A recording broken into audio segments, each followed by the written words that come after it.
National Weather Service in Milwaukee-Sullivan has issued a flash flood warning for southeastern Columbia County in south-central Wisconsin, northern Dane County in south-central Wisconsin, until 10:15 p.m. At 7:05 p.m., the public reported thunderstorms producing heavy rain in Waunakee, with flooding on Moravian Valley Road. Between 1 and 3 inches of rain have fallen. The expected rainfall rate is 1 to 3 inches in 1 hour. Flash flooding is already occurring. Hazard: flash flooding caused by thunderstorms. Source: public reported.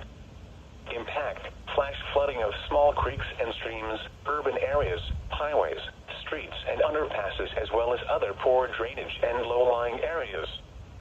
Some locations that will experience flash flooding include Madison, Sun Prairie, Fitchburg, Middleton, Waunakee, McFarland, Monona, Windsor, Columbus, Marshall, DeForest, Cottage Grove, Cross Plains, Fall River, Shorewood Hills, Black Earth, Maple Bluff, Rio, Otsego, and Doylestown.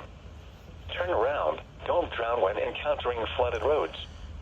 Most of flood deaths occur in vehicles. Be aware of your surroundings and do not drive on flooded roads.